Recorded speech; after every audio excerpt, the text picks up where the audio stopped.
Salute to God, the Most High, the creator of everything. Salute to all the new subscribers. Salute to all the independent viewers whom at this time, when you come in, wipe your feet on the welcome mat by hitting that like button. Hitting that like button. That is what gets these videos through the algorithm, okay? Don't be shy with that subscribe button as well. Trolls, only God and your mama can love you. Ain't nothing changed. Embrace the love, all right? And last but not least, one time, yeah. I say one time, yeah. I say one time for the Uncut squad, one time for the gifted family, one time for Big Bro's corner, one time for Big Bro's backup, one time for God, the Almighty, the Creator, the Savior, y'all, the real MVP, and 2 salutes to the Most High. All right, we going in.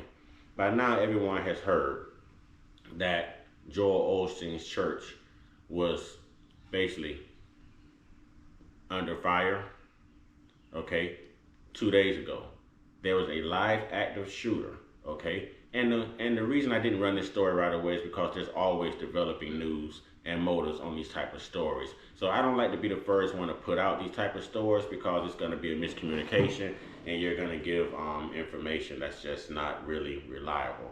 So now, after waiting, y'all check this out. The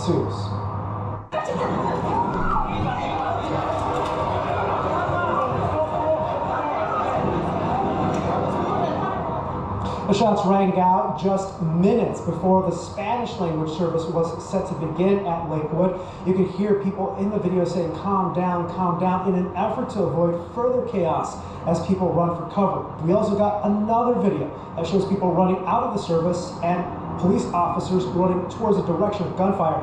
Here is that moment.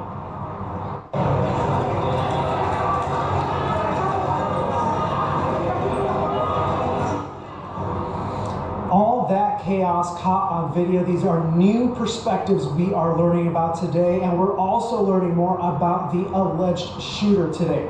3 independent sources confirmed to KHOU's investigative reporter Jeremy Rogowski that the identity of the suspect is 36-year-old Hennessy Yvonne Moreno. Moreno also went by Jeffrey Escalante in the past. She has previous arrests for... Bet you y'all didn't catch that. Bet you didn't catch that. Yep. Transgender shooter. Spanish transgender shooter. See, the whole world was talking about a woman. And the last time we had someone do this and the world thought it was a woman, it was a man dressed in drag. A drag queen, a cross-dresser, whatever we can legally say here on these YouTube streets. Okay? So this time, when I heard that it was a woman, I was like, there's just no way. What type of woman who is a natural protector of children is going to take a 5-year-old child into the line of fire? So there's a couple problems I have here. Of course, my biggest problem is you're shooting up a house of worship. Okay. My second problem is you're bringing children into the line of fire. And my third problem is the whole time Joel Osteen was being interviewed about this Sunday, he still had this smile/smirk on his face. And I'm listening to the interview like, what's funny? Tell me what is funny. There's a 56, 57-year-old who was just released, after treated after gunshot wounds in the leg. And now they're saying that this 5-year-old child may not even survive. Why bring this child into this situation? See, what I'm learning now is that Dylan Roof wasn't enough. This didn't shock the world enough to make changes. Okay, when there was Asian hate going on, there was Asian bills being passed. All right, when there was LGBTQ hate going on, there was LGBTQ bills being passed. God's house of worship and prayer is under fire. And what bills are being passed? What are we doing to secure these churches?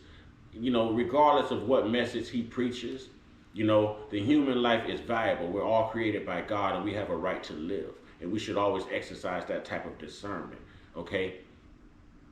But to know that the streets are waging war on a church because the church does not believe in what the streets believe in, and these churches are yet trying to conform to the streets to basically attract the streets to get the streets into church. It's not making any sense. The equation is off. So, we've seen the swag surfing, we've seen homosexuality, we've seen, scammers, robbers, crooks, thieves, liars. We've seen all type of things go on in these churches. And this is the last thing I expected to see again. Now, I admire these police who ran to the gunfire. The police, they said that these were two off-duty cops from two different departments. But my point is, if you're operating a mega church, why wouldn't you have mega security outside to stop the threat before it got inside to the people? Are we more concerned about looking luxurious? Who can sing better? Who can dance better? Who can put on a better show? Who collects the most money? Than we are protecting those who come to actually worship God in the house of worship. See, this is how you know God is not in the world. This is the devil's playground. And somehow the saints are letting the devil walk right into God's house of worship without any vetting. No one's being vetted. Now, I can guarantee that this transgender has visited that church before, probably with that same child. I don't know what happened, but I guarantee that this transgender did not like something that occurred in the service. And you notice it was during the times of when they were getting ready for the Spanish language service that the firing took place, the shots took place, and this individual is Spanish. So I can more than bet that there was someone in that church who angered this individual. There's a motive. But here's my thing. Pastors, religious leaders, even false prophets, I don't care what you're teaching right now, heretics, protect your people. Protect your congregation. Protect God's anointed. And that is my message from this video. It is sad to see that these churches are still coming under gunfire. Are you coming in here with the long rifle looking to shoot Satan? Satan is in the world. Okay, you've probably got Satan in the church house too, but at least wait until Satan comes out. That was a joke, people.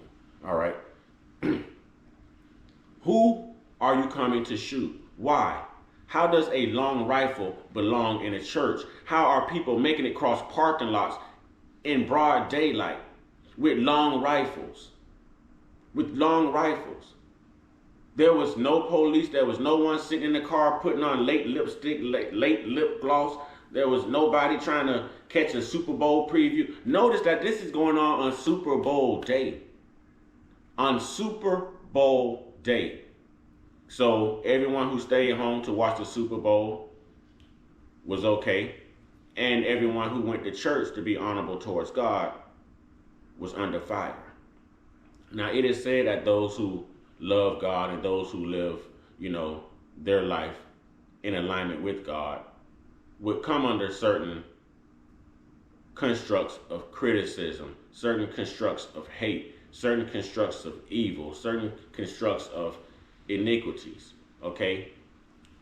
But I don't think we were talking about this. There's a 5-year-old now who is not going to make it.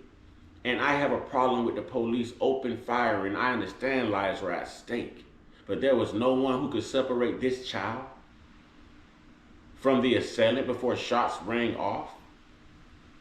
You're not as accurate shooting a pistol, even though you're trained that you're going to hit a 5-year-old. And now it's just collateral damage. I have a problem with this because I'm a man of God. That child never had a chance to live his life. We don't know what this individual told this child. We don't know if this individual put the gun to the back of this child's head and said, oh, you're going to come. You're going to walk in here with me. You're going to die. We don't know the circumstances. All we know now is that 5-year-old is not going to survive as well. And that angers me. It angers me. It angers me to see Joel Osteen smiling and smirking the same day that this is at. What is funny? What's funny? And then you said, thank God it didn't happen for the 11 o'clock worship, which would have been your broader worship of all your rich congregations. Okay? People who look like you more than likely. So it's okay that it happened to the Spanish society? it's okay that this is almost a mere genocide? Thank God it didn't happen during the 11 o'clock service. Are you serious, Joel Osteen? And this is my problem with these churches. So we have to be vigilant. You know, I refuse to lock myself. I'm not visiting a church unless you are going to lock some doors and there's some security on the inside and the outside. This would never have happened in a mosque. This would never have happened in a mosque. I guarantee those Muslims themselves, those brothers and sisters would have took this individual down themselves. I just don't understand how you're allowing this to happen, because we've learned nothing from Dylan Roof. We've learned nothing from those 9 lives that was taken out of that AME church. We've learned nothing. So years later, here we go again with the same thing. Here we go again. People, if you're praying, pray hard. Okay? If you're praying, pray hard. Because the wickedness and the iniquities are out here in the world. And while the church is slowly trying to conform to attract the streets are almost waging war on the church because of their beliefs and what they're preaching in and out of the pulpit. Be careful. Be vigilant. Maintain your walk with God. Know that you're covered with the full armor of God. Ephesians 6:10. This is just proof that, God is not happy. God is not happy. And there is no way that I can move past this. This does not agree with me, because there is a 5-year-old who is about to lose their life, who never had a chance to live their life. And it seems like the world is okay with this because there was other souls that were saved. This little guy was closer to the assailant who had the gun. To know that he or she is now collateral damage and not expected to live, that is very troubling. Keep this 5-year-old in your prayers. Okay? Keep this 5-year-old in your prayers. And men and women who attend church, protect your loved ones. Protect your children. At some point, we have to protect God's doctrine and God's house of worship and prayer as well. And with that being said, y'all get y'all one-on-one with y'all higher power. Get your one-on-one with your higher power. Get your one-on-one with your higher power. Stay prayed up. Stay blessed up. Stay meditated up. Stay protected. Stay real. Stay woke. Stay uncut. Be inspired. Be great. And be you. And this is just another reason why I turned my home into a church. I turned my home into a house of worship. I turned my home into God's sanctuary. Because I can't trust the public. I don't trust the public, and I will never trust the public. I don't even trust the pastors. Okay? So with that being said, Ashe and salute.